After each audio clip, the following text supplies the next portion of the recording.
विद्यार्थी मित्रांनो नमस्कार.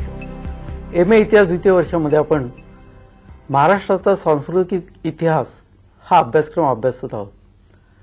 आज आपण आपल्या या अभ्यासक्रमाविषयी त्यातल्या महत्त्वाच्या संकल्पना कोणत्या आहेत, अभ्यासाची दिशा कोणती असावी, कोणत्या कोणत्या महत्त्वाच्या संकल्पना आपण अभ्यासणार आहोत याबद्दलची अधिक माहिती डॉक्टर प्रभाकर देव यांच्याकडून घेणार आहोत. नमस्कार देव सर. नमस्कार. देव सरांचा आपल्याला परिचय आहेत. इतिहासाचे गाढे अभ्यासक, त्याचप्रमाणे संशोधक आणि इतिहासावर त्यांनी पुस्तके लिहिलेली आहेत. त्याचबरोबर आपल्या मुक्त विद्यापीठाच्या इतिहास शिक्षण प्रवाहामध्ये त्यांचा मोठा वाटा आहे. सर, प्रथमतः तुम्ही आम्हाला असं सांगा की संस्कृती म्हणजे काय आणि संस्कृती म्हणजे कल्चर आणि सिव्हिलायझेशन याच्यामध्ये नेमका काय फरक आहे? मुळात मराठीतला हा जो शब्द आपण वापरतो संस्कृती, हा इंग्रजीच्या समानार्थी असे जे दोन शब्द आहेत, कल्चर आणि सिव्हिलायझेशन, या दोन्ही शब्दांचा एकत्रित अर्थ समुचित भाव आपल्याला संस्कृती या शब्दामध्ये अभिप्रेत आहे. प्रत्यक्षात संस्कृतीचे हे दोन भाग आहेत. कल्चर असं जेव्हा आपण म्हणतो तेव्हा कल्चरमध्ये प्रामुख्यानं मूल्यात्मक असा जो वारसा, नैतिक वारसा, किंबहुना ज्याला आपण आर्ष चिरकालीन टिकणारं असं जे काही आपल्या दैनंदिन जीवनात असतं त्याला सांस्कृतिक वारसा म्हणून आपण संबोधतो, तो कल्चरल हेरिटेज आहे. शिवाय सिव्हिलायझेशन हा जो शब्द वापरला जातो साधारणतः इंग्रजीमध्ये, तो भौतिक प्रगतीच्या अनुषंगानं वापरला जातो. तेव्हा आपण महाराष्ट्राचा सांस्कृतिक इतिहास अभ्यासणार आहोत असं जेव्हा म्हणतो तेव्हा आपल्याला महाराष्ट्राच्या गतकालीन वाटचालीतल्या नैतिक मूल्यांचं संवर्धन कसं कसं होत गेलं, परिवर्तन कसं कसं होत गेलं, हा जसा आढावा आपल्याला इथे घ्यायचा आहे. त्याचप्रमाणे भौतिक प्रगती कशी होत गेली या भौतिक प्रगतीचाही आढावा घ्यायचा आहे. तेव्हा सामान्यतः आपण महाराष्ट्राचा सांस्कृतिक इतिहास हा जो आज या ठिकाणी अभ्यासणार आहोत तो रूढार्थानं राजकीय इतिहास नाही. म्हणजे कोणता राजा केव्हा आला, राजघराण्याने राज्याभिषेक कधी झाला, त्याचा लढाई कधी जिंकल्या, हा जो रूढार्थाना इतिहास आहे त्यापेक्षा थोड्याशा वेगळ्या अंगानं आपण महाराष्ट्राचा सांस्कृतिक इतिहास अभ्यासणार आहोत. आणि म्हणून थोडीशी नवीन अशी कल्पना या महाराष्ट्राच्या इतिहासाच्या संदर्भात आपल्याला लक्षात घ्यायची आहे. दुसरी महत्वाची गोष्ट, हा जो इतिहास आपण अभ्यासणार आहोत तेव्हा या इतिहासाच्या अभ्यासाची नेमकी दिशा कोणती घेणार आहोत आपण, म्हणजे कसा हा अभ्यास करणार आहोत याचा जेव्हा आपण विचार करतो तेव्हा प्रामुख्यानं सामाजिक शास्त्राच्या अभ्यासामध्ये मायक्रो आणि मॅक्रो अशा दोन पातळ्यांवरचा अभ्यास असतो. मायक्रो याचा अर्थ एकूण स्थूल मानानं आढावात्मक असा ज्याला आपण म्हणतो तो मायक्रो लेव्हलचा अभ्यास असतो. आणि सूक्ष्म स्तरावर की ज्याला अगदी मायक्रोस्कोपिक असा शोध जो आहे तो त्या पद्धतीने घेतला जातो. महाराष्ट्राचा सांस्कृतिक इतिहास अभ्यासताना नेमकी या दोनपैकी एक अशी दिशा घेऊन चालणार नाहीये, कारण काही ठिकाणी आपल्याला सूक्ष्म स्तरावर अगदी बारकावा धुंडाळत त्याचा शोध घ्यावा लागणार आहे, तर काही ठिकाणी एकूण अभ्यासाची जी रचना आहे ती स्थूल अशा प्रकारची वाटचाल हजारो वर्षातल्या महाराष्ट्र संस्कृतीच्या संवर्धनाची, एकूण त्यातल्या परिवर्तनाची एक स्थूल आढावा, एक स्थूल वाटचाल आपण इथे रेखाटणार आहोत. तेव्हा या दोन्ही पद्धतीचा, दोन्ही दिशांनी आपण महाराष्ट्राच्या संस्कृतीचा आढावा इथे घेतो. सर, आत्ता आपण उल्लेख केला की हा काही राजा रजवाड्यांचा कधी लढाई झाली याचा इतिहास नाही, त्यामुळे हा निश्चितच वेगळा असा इतिहास आपल्याला अभ्यासायचा आहे. तर याच्यामध्ये साधारणपणे कोणते कोणते घटक म्हणा किंवा संकल्पना म्हणा समाविष्ट आहेत? तर उदाहरणार्थ मी विचार जेव्हा करतो महाराष्ट्राच्या इतिहासाचा, सांस्कृतिक इतिहासाचा, तेव्हा मुळात महाराष्ट्र संस्कृती ही पृथगात्मकता ही नेमका केव्हा आली, वेगळेपण असं स्वतंत्र अस्मिता ही केव्हापासून जागृत व्हायला लागली याचा विचार जेव्हा मी करतो तेव्हा मला प्रामुख्यानं लक्षात येतं ते महाराष्ट्र हा शब्द भौगोलिकदृष्ट्या हा प्रथमतः केव्हा वापरला गेला याचा शोध घेणं हे मला अगत्याचं वाटतं. आणि त्या दृष्टीने मी जेव्हा पाहायला लागतो तेव्हा जुन्या प्राचीनतम अशा शिलालेखामध्ये पहिला जो संदर्भ मिळतो तो सम्राट अशोकाच्या काळातला. सम्राट अशोकानं बौद्ध धर्म प्रसारासाठी जी माणसं, जे धर्मप्रसारक निरनिराळ्या देशोदेशी पाठवले प्राचीन त्या कालखंडामध्ये, त्यातला एका देशाचा उल्लेख महाराष्ट्र देश म्हणून उल्लेख केला जातो. तेव्हा याचा अर्थ असा की महाराष्ट्राची जी संस्कृती आहे, महाराष्ट्राची जी मानसिकता आहे ती पोचली गेली आहे, ती बौद्ध तत्वचिंतनाच्या मूळ गाभ्यातून ती पोचली गेलेली आहे. तेव्हा महाराष्ट्राचा प्रारंभ अगदी थेट मौर्य कालखंडापासून निश्चितपणे आपल्याला झालेला दिसतो. तेव्हा या मौर्य कालखंडामध्ये म्हणजे इसवी सन पूर्व चौथ्या तिसऱ्या शतकामध्ये खऱ्या अर्थानं या भूप्रदेशाला म्हणजे दख्खन पठाराला किंवा गोदा भीमा या ज्या नद्या आहेत या नद्यांच्या तापी या नद्यांच्या खोऱ्याला महाराष्ट्र हे नामाभिधान प्रामुख्यानं त्या काळात म्हणजे मौर्य कालखंडामध्ये दिलेलं आपल्याला निश्चितपणे दिसतं.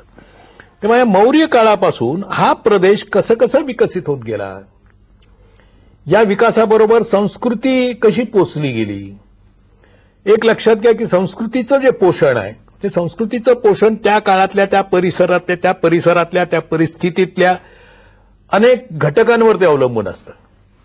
आणि म्हणून महाराष्ट्र संस्कृतीचा शोध घेताना आपल्याला मौर्य कालखंडातील महाराष्ट्राचं एकूण परिस्थिती कशी होती, इथला व्यापार उदीम कसा होता, राजव्यवस्था कशी होती हे जसं पाहायचं आहे तसं इथलं धर्माची मानसिकता कोणती होती हे सगळं शोधायला लागेल. आणि त्या दृष्टीने आपण मौर्य कालखंडाचा थोडक्यात आढावा घेऊन आपण प्रामुख्यानं जर खऱ्या अर्थानं महाराष्ट्रीय संस्कृती ही जी महाराष्ट्र संस्कृतीचा पिंड खऱ्या अर्थानं जो पोचला जायला लागला तो साधारणतः सातवाहन कालखंडामध्ये पोचला जायला लागला. म्हणून महाराष्ट्र संस्कृतीचा अभ्यास करताना दुसऱ्या टप्प्यावर आपण जे येणार आहोत तो सातवाहन काळामध्ये साधारणतः आपल्या लक्षणीय अशी गोष्ट जी घडते ती सातवाहन काळातला कला आविष्कार हा प्रामुख्यानं लक्षणीय आहे. आता प्रश्न असा येतो की अप्रतिम कला निर्माण कशी झाली, कलेच्या प्रेरणा काय, या महाराष्ट्रातल्या माणसाला निर्माण कुठून मिळाल्या कलेच्या प्रेरणा याचा जेव्हा धांडोळा घ्यायला लागतो आपण तेव्हा सातवाहन काळातली आर्थिक आणि व्यापारी समृद्धता ही आपल्या लक्षात येते. या काळातला प्रचंड व्यापार वाढल्याचे पुरावे, असंख्य पुरावे आज महाराष्ट्राच्या गावोगावी विखरून पडलेले आपल्याला दिसत आहेत. आणि महाराष्ट्रातला सातवाहन काळानी महाराष्ट्रीय प्रदेशाला जी संपन्नता दिली ती उर्वरित कोणत्याही कालखंडामध्ये खऱ्या अर्थानं मिळालेली नाहीये. जवळपास 400 वर्ष महाराष्ट्र अत्यंत प्रचंड आर्थिक संपन्नतेत आहे. विपुल अशा प्रकारचा व्यापार वाढलेला आहे ज्याला अर्बनायझेशन म्हणतो आपण. हे अर्बनायझेशन याच काळात महाराष्ट्रामध्ये सुरू झालेलं आहे. आणि महाराष्ट्राची शहरी संस्कृतीचं आणि एक लक्षात घ्या की आर्थिक संपन्नता आली की आर्थिक संपन्नतेबरोबर कलात्मक अशा प्रकारचा विकास करण्याची मानसिकता येते, औदार्य येतं. तेव्हा महाराष्ट्रातल्या संस्कृतीला कलात्मक औदार्य जे प्राप्त झालं ते प्रामुख्याने या कालखंडामध्ये झालं. आणि म्हणूनच तुम्हाला आश्चर्य वाटेल की भारतातल्या अप्रतिम अशा प्रकारच्या लेण्यांपैकी सगळ्यात जास्त लेण्या महाराष्ट्रामध्ये कोरल्या गेल्या आहेत. आणि या महाराष्ट्रातल्या या लेण्या आपण जर समजून घेतल्या नाहीत, हा कलात्मक आविष्कार जर आपण लक्षात घेतला नाही तर आपल्याला महाराष्ट्राची मानसिकताच सगळं लक्षात येत नाही. तेव्हा जवळपास सातवाहन काळापासून ते अगदी यादव कालखंडापर्यंत जवळपास 1000-1500 वर्ष सातत्यानं महाराष्ट्रातला माणूस हा अप्रतिम कलाविष्कार करत राहिला. एक लक्षात घ्या, महाराष्ट्राचा माणूस जर समजून घ्यायचा असेल, महाराष्ट्रातली मानसिकता जर समजून घ्यायची असेल तर त्याच्या मानसिकतेमध्ये असलेली ही जी कलात्मकता आहे, ही कलात्मकता त्याच्या मनामध्ये असलेले जे औदार्य आहे हे औदार्य आपल्याला लक्षात घेतलं पाहिजे की जे औदार्य चक्रधर स्वामींनी आपल्या शिष्यांना सांगताना उल्लेख केलेला आहे. महाराष्ट्री वसावे असं चक्रधर स्वामी आपल्या शिष्यांना म्हणतात. तेव्हा महाराष्ट्रामध्ये का वसावं तर त्याचं कारण हे आहे की महाराष्ट्रातला माणूस अत्यंत उदार आहे, समावेशकता त्याच्यामध्ये आहे आणि ही समावेशकता इथे आपल्याला दिसते. तेव्हा महाराष्ट्रातला महाराष्ट्रीय संस्कृतीचा पिंड जो पोसत गेला त्याच्यातलं जे कलात्मक औदार्य येत गेलं ते या 1500 वर्षाच्या वाटचालीत ते औदार्य येत गेलं. आणि म्हणून आपल्याला या 1500 वर्षाच्या वाटचालीमध्ये नेमक्या कोणकोणत्या कलाकृती निर्माण झाल्या, अजिंठ्याची लेणी कशी आली, वेरूळची लेणी कशी कोरली गेली, पितळखोर आहे, वेळगुळ आहे, अजंठा आहे, कारले आहे, भाज्या आहे, नाशिक आहे, पुण्याच्या जवळच्या लेण्या आहेत, शिवूर आहे नांदेड जिल्ह्यातलं, माहूरच्या लेण्या आहेत, उस्मानाबादच्या लेण्या आहेत, असंख्य लेण्या तुम्हाला या कोरलेल्या दिसतात. प्रश्न असा येतो की ह्या लेण्या ज्या कोरल्या गेल्या या लेण्या कोरण्यामागची मानसिकता समजून घ्या. कित्येकदा आपल्याला असं वाटतं की हा पेड जॉब आहे किंवा बेट बिगारांकडनं केलेलं काम आहे. आज आपण चर्चा करतो कलेसाठी कला का जीवनासाठी कला, कलेसाठी कला का जीवनासाठी कला, या प्रकारच्या कलात्मक वादामध्ये ही महाराष्ट्रीय मानसिकता गुरफटलेली नव्हती. महाराष्ट्रीय कलाकारांच्या दृष्टीनं कला ही जीवनासाठीच होती, त्याचं स्वांत सुखाय होती. आणि म्हणून त्याला कला निर्मितीतला जो आनंद आहे, तो कला निर्मितीतला आनंद घेणारे हे कलाकार मोठ्या प्रमाणात त्यांना आश्रय मिळाला आणि त्या आश्रयानं हे कला अभिव्यक्ती करत राहिले. तेव्हा शिल्पकला आविष्कार या ठिकाणी घडलाय. कला आविष्काराबरोबरच अप्रतिम चित्रकृती निर्माण झाली आहे. महाराष्ट्र जर जगभर प्रसिद्ध असेल तर महाराष्ट्रातल्या अजिंठ्याच्या चित्रकलेसाठी प्रसिद्ध आहे. तेव्हा अप्रतिम चित्रकारांची ही जी परंपरा आहे की ज्या परंपरेचा प्रारंभ तुम्हाला अजिंठ्यामध्ये दिसतो आणि अगदी अलीकडच्या रविवारम्यापर्यंत 19व्या शतकातल्या आणि आतापर्यंतच्या चित्रकला परंपरा ज्या आहेत त्या तिथपासून कायम राहिलेल्या आहेत असं मला असं वाटतं. तेव्हा महाराष्ट्र समजून घ्यायचा आहे. तो हे महाराष्ट्रातली ही जी कलात्मकता आहे, महाराष्ट्राच्या मानसिकतेतलं हे जे औदार्य आहे, हे औदार्य समजून घेतलं पाहिजे. आणि हे औदार्य या 1,500-2,000 वर्षाच्या वाटचालीत कुठल्या टप्प्यावर निर्माण झालं हे समजून घेतलं की आपल्याला महाराष्ट्राची संस्कृती समजून येते. हे महत्वाचं आहे. सर, आत्ता आपण उल्लेख केला की आर्थिक सुबत्ता आणि आर्थिक स्थिरता या गोष्टी नवनिर्मिती करता कारणीभूत असतात. आणि आपण काही अजिंठ्यासारख्या लेण्यांचा उल्लेख केला, शिल्पकलेचा उल्लेख केला. या व्यतिरिक्त आपण कोणते कोणते घटक याच्यामध्ये येतात? कलात्मकतेच्या दृष्टीने कलात्मकतेच्या दृष्टीने अप्रतिम अशा प्रकारची आणखी एक महत्वाची गोष्ट मला लक्षात येते की महाराष्ट्राचा उल्लेख सामान्यपणे दगडांचा देश म्हणून केला जातो. महाराष्ट्राचं वर्णन करताना अनेक कवींनी महाराष्ट्राचं अप्रतिम वर्णन केलं. त्यात महाराष्ट्राचा देश हा दगडांचा देश आहे, संत कवींचा देश आहे, परंपरांचा देश आहे. त्याचबरोबर मला असं वाटतं की हा दगडांचा जसा देश आहे तसा शिल्पकारांचाही देश आहे. तेव्हा शिल्पकारांची जी कला अभिव्यक्ती आहे ही निश्चितच लक्षणीय अशा प्रकारची कला अभिव्यक्ती आपल्याला लक्षात घेतली जाते. आणि ही कला अभिव्यक्ती एक अत्यंत महत्वाचं असं सूत्र या कला अभिव्यक्तीचं म्हणजे हे जे सामर्थ्य आहे काय की अखंड काळा पाषाण कोरून हे निर्माण करण्याचं जे सामर्थ्य आहे, हे सामर्थ्य निश्चितच फार मोठ्या ताकदीचं असं सामर्थ्य आहे.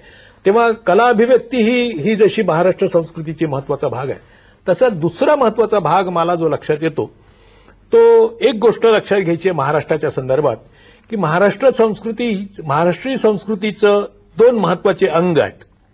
एक कलात्मकता आहे, कलाशक्ती आहे आणि दुसरी धर्मभक्ती आहे. धर्मभक्ती ही अशाच पद्धतीने पोचली गेलेली आहे. ही ज्या गेल्या 2,000 वर्षाच्या वाटचालीत निर्माण झालेली ही धर्मभक्ती आहे. आणि महाराष्ट्रातला जो धर्म आहे, विशेषतः दख्खन पठारावरचा, तापीच्या खोऱ्यातला, गोदेच्या खोऱ्यातला, कृष्णेच्या खोऱ्यातला, भीमेच्या खोऱ्यातला हा जो धर्म आहे, हा नुसता केवळ धर्मभक्ती नाही आहे, तर धर्मभक्ती आणि कलाशक्ती यांचा सुंदर संयोग हा महाराष्ट्रीय संस्कृतीच्या वाटचालीत आपल्याला दिसतोय. आणि धर्मभक्तीचा महत्वाचा भाग म्हणून इथे आपल्याला मग त्या अनुषंगाने महाराष्ट्राच्या वाटचालीमध्ये या धर्मभक्तीने कितपत योगदान दिलं, ही धर्मभक्ती कशी विकसित झाली, याचा जेव्हा आपण मागोवा घेतो तेव्हा मला एक लक्षात येतं की महाराष्ट्राची धर्मभक्ती ही एकेरीपणाची किंवा एकांगी अशी नाहीये. सर्वसमावेशकता, सर्वांना सामावून घेण्याची वृत्ती महाराष्ट्रातल्या धर्मभक्तीमध्ये आहे. आणि म्हणून मग आपल्याला असं दिसेल की महाराष्ट्राच्या धार्मिक इतिहासाच्या अंगाने जेव्हा तुम्ही महाराष्ट्राचा विचार करता तेव्हा तुम्हाला आपलं इथे दिसेल की इथे भक्ती चळवळ विकसित झाली आहे, इथे वेगवेगळ्या प्रकारच्या धार्मिक परंपरा या सुंदर इथे एकत्रित झाल्या. आणि याचं सगळ्यात अप्रतिम जर उदाहरण कोणतं असेल तर वेरूळच्या कैलास लेण्यामध्ये आहे. वेरूळच्या कैलास लेण्यामध्ये ज्या सामर्थ्यानं शिवतांडव नृत्य कैलास लेणीमध्ये कोरलं गेलं आहे, त्याच सामर्थ्यानं इथला शिल्पकार सिद्धार्थ गौतम बुद्धाची शांत अशा प्रकारची समाधीस्थ मूर्ती देखील कोरू शकतो. जैन परंपरेतल्याही अप्रतिम मूर्ती आविष्कार इथे घडलाय.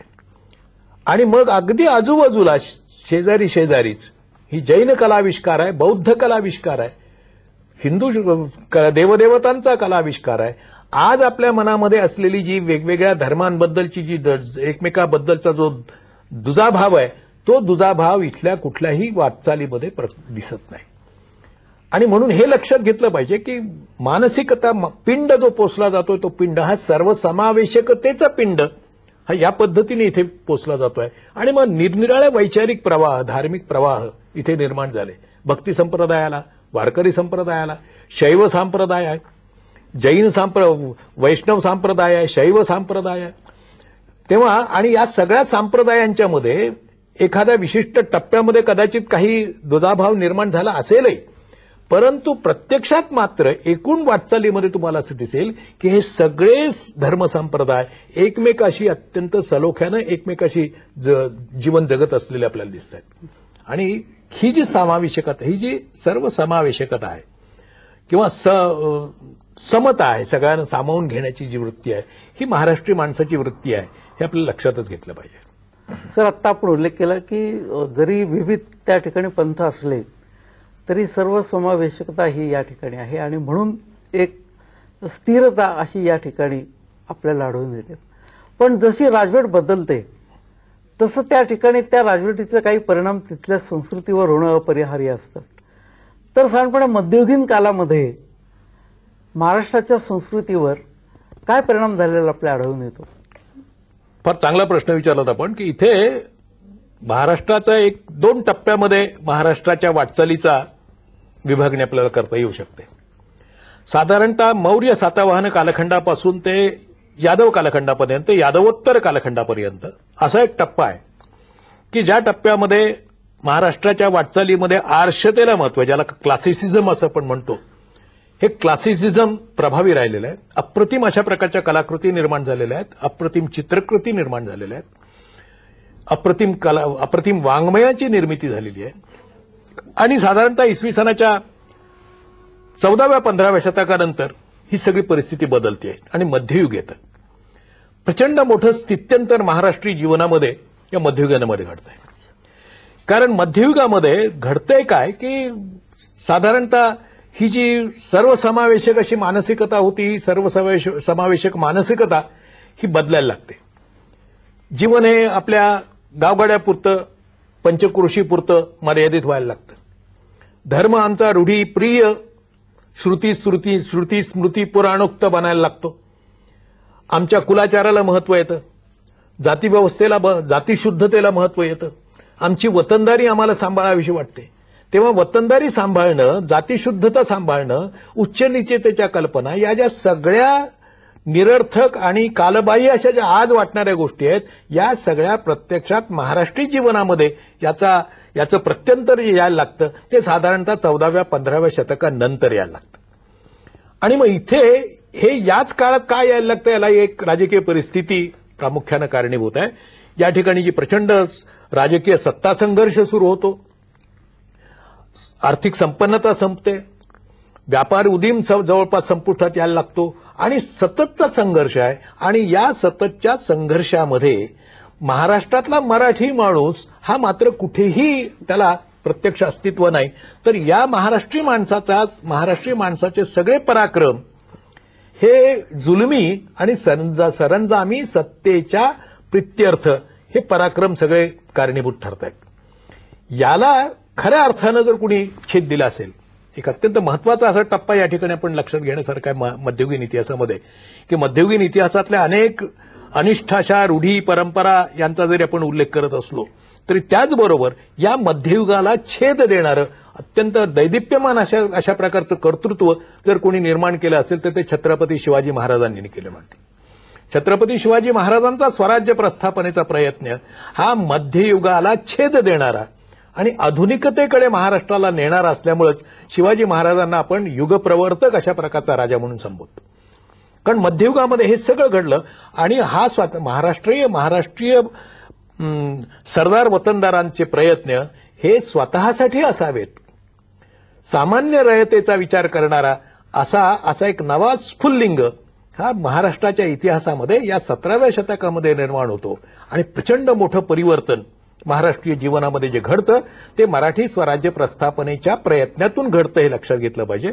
आणि मग इथे खऱ्या अर्थानं लोकशाहीमध्ये जे आपण लोकांसाठी राज्य म्हणून लोकशाहीची व्याख्या करतो तशा प्रकारचं छत्रपती शिवाजी महाराजांच्या डोक्यामध्ये हे राज्य व्हावे स्त्रींची इच्छा, शिवाजी महाराजांना अभिप्रेत असलेला श्री म्हणजे कुठलाही देव नाही, हा श्री म्हणजे सर्वसामान्य रयत आहे.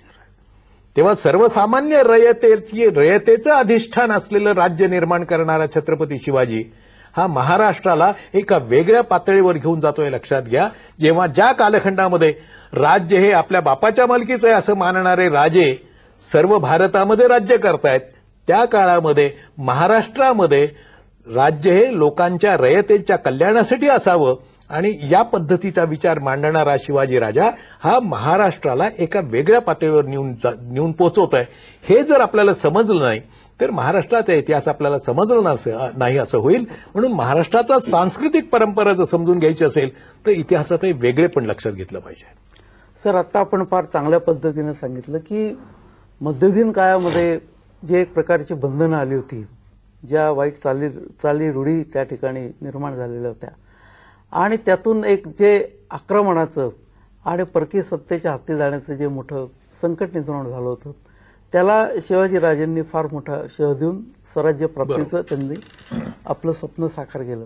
पण ही जी वाटचाल होती ही काही फार सोपी वाटचाल नव्हती आणि या वाटचालीमध्ये शिवाजीराजांना अनेकांचं सहकार्य त्या ठिकाणी घ्यावं लागलेलं होतं. तर या वाटचालीमध्ये काही ठळक घटना अशा असतील की 2 पावलं पुढे जाणं, 2 पावलं मागे येणं, लोकांचा संघटित करणं, त्यांना जागृत ठेवणं, अशा काही महत्वाच्या घडामोडी त्यातल्या काही निवडक जर आम्हाला सांगितल्या तर बरं होईल. नाही, बरोबर. आता शिवाजी महाराज काय गंमत अशी आहे की जेव्हा काळाच्या प्रवाहाविरुद्ध वागण्याचा विचार एखादा माणूस करतो तेव्हा अगदी जवळचे नातेवाईक देखील त्याला धोक्याचं सूचना देतात. अरे बाबा सांभाळू ना, हे सोपं नाही, या गोष्ट ते करू नको आणि तू करत असशील तू तुझ्या जबाबदारीवर कर, आम्ही काही तुझ्या पाठीशी येणार नाही. ही जी सामाजिक मानसिकता आहे जी आजही आपल्याला अस्तित्वात असलेली दिसते की प्रवाहाच्या विरुद्ध दिशेने वागणाऱ्याला सगळे जवळपासचे त्याला धोक्याचा इशारा देतात आणि त्याची साथ करत नाहीत. तोच प्रकार छत्रपती शिवाजी महाराजांच्याही बाबतीत घडलेला आहे. काय सामान्य माणसाचा, सामान्य रयतेचा समज असा, सामान्य जहागीरदार वतनदारांचा समज असा की राज्य आपल्या हाती शक्यच नाही, एवढी प्रचंड सत्ता आहे, त्यांच्याशी झगडणं सोपी गोष्ट नाहीये. आणि म्हणून शिवाजी महाराजांच्या जवळचे असंख्य माणसं हे शिवाजी महाराजांना या मार्गाने जाऊ नका असं सांगणारी होती. पण त्याचबरोबर शिवाजी महाराजांची साथ करणारी 18 पगड जाती जमातीची माणसं ही या ठिकाणी शिवाजी महाराजांच्या बाजूला होती. तेव्हा खऱ्या अर्थानं महाराष्ट्र हा जो सर्वसामान्यांपर्यंत जाऊन पोहोचला, महाराष्ट्री प्रवृत्ती ही या कालखंडामध्ये जाऊन पोहोचली. महाराष्ट्र म्हणजे कुठला एका विशिष्ट जातीचा किंवा एका विशिष्ट वतनदारीचा नाही, तर महाराष्ट्र म्हणजे 18 पगड जातीचा जो समाज आहे त्या समाजाला महाराष्ट्र हे संबोधन प्राप्त झालं.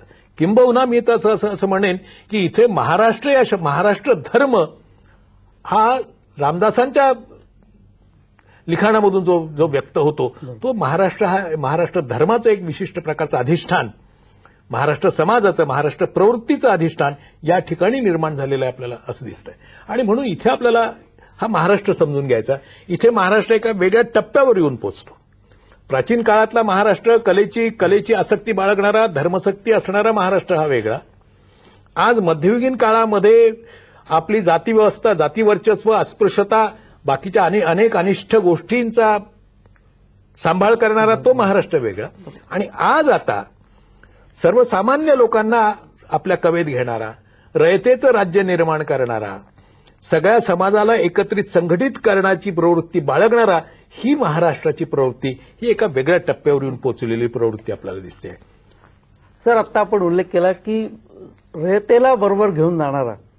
आता या ठिकाणी एक प्रश्न असा निर्माण होतो की जेव्हा आपण सर्वसामान्य जनता किंवा रयत असं म्हणतो त्यावेळेला समाजातील चालीरूढी, श्रद्धा, अंधश्रद्धा यांचा वैयक्तिक जीवनावर त्याचप्रमाणे सामूहिक जीवनावर मोठा प्रभाव पडलेला असतो आणि त्या लोकांना त्या अशा विचारातून बाहेर काढण्याचं काम समाज सुधारक मंडळी करत असतात. तर या काळामध्ये ही सुधारक मंडळी, त्याचप्रमाणे वृत्तपत्रासारखं माध्यम आहे, त्यांनी या कामामध्ये कितपत आपली भूमिका उठवलेली आहे?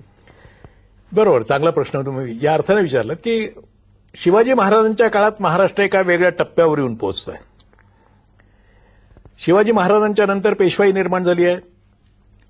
17व्या, 18व्या 19व्या शतकामध्ये सगळं चित्र बदलत गेलं आहे.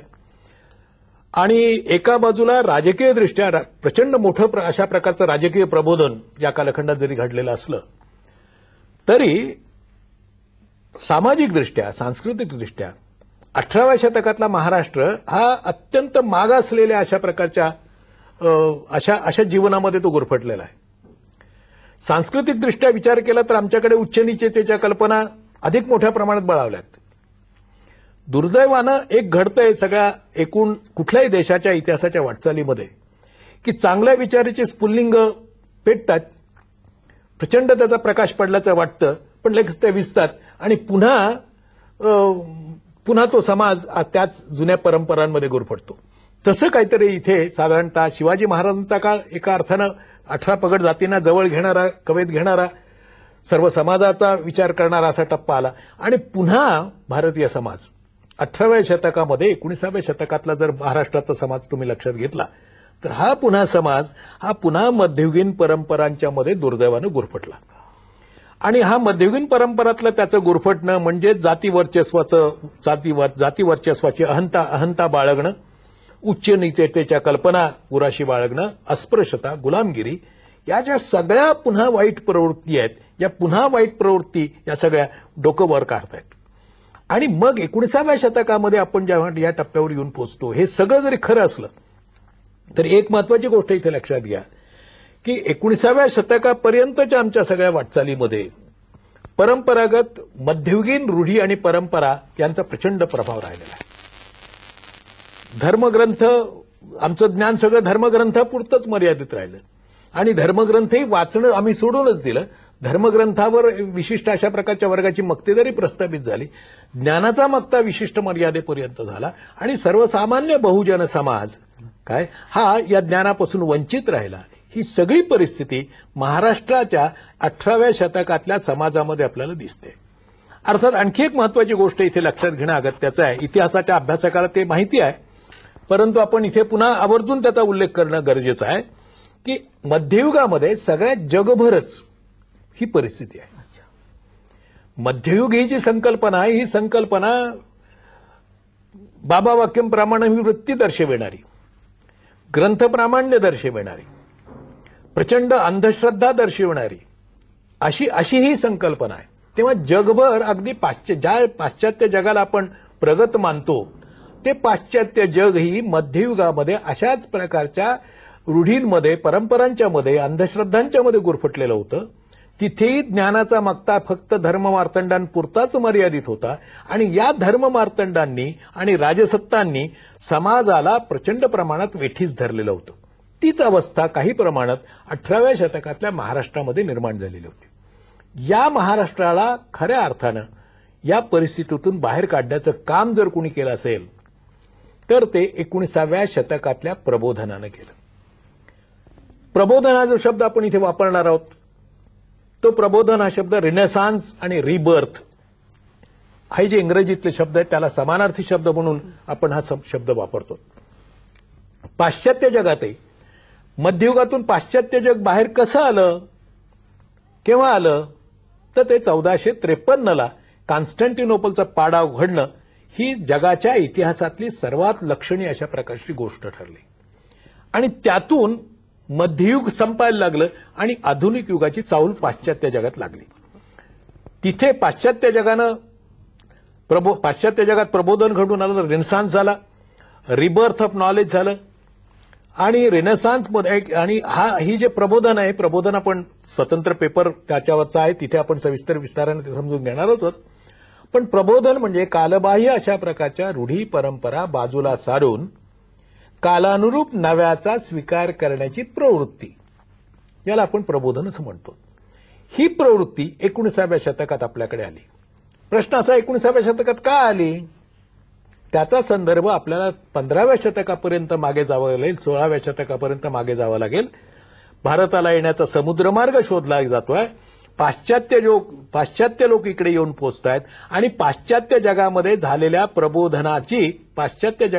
प्रबोधनाची जाणीव या पाश्चात्यांच्या संपर्कामुळे भारतीयांना व्हायला लागली. इंग्रजी शिक्षणाचा प्रारंभ होतोय. इंग्रजांच्या संपर्कामुळे काही मोजकी का माणसं होईनात इंग्लंडला जाऊन पोहोचलेली आहेत त्या काळामध्ये आणि त्यांच्यातून आपला संपर्क वाढला आणि आमच्या अनुभवाच्या कक्षा विस्तारल्या. आम्हाला पाश्चात्य जगातलं जीवन लक्षात यायला लागलं आणि पाश्चात्य जगात मग आपल्याकडे का अशी तुलनात्मक अभ्यास आपण करायला लागलो आणि त्यातून एक प्रकारचं आत्मप्रबोधन आत्मशोधन व्हायला लागलं आणि त्यातून ही प्रबोधनाची प्रक्रिया 19व्या शतकामध्ये प्रामुख्याने ती घडते आणि हे प्रबोधन समजून घेतल्याशिवाय आजची महाराष्ट्रीय संस्कृती आपल्याला लक्षात येणार नाही आणि म्हणून आपण 19व्या शतकातलं प्रबोधन या आपल्या वाटचालीमध्ये निश्चितच एक भाग म्हणून समजून घेणार आहोत. सर, आता आपण 19व्या शतकाचा उल्लेख केला आणि त्या प्रबोधनाचा त्या ठिकाणी उल्लेख केला.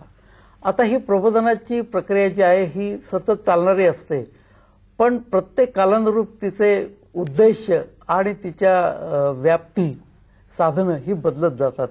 तर या नंतरच्या काळामध्ये प्रबोधनाची साधनं कशी बदलली गेली?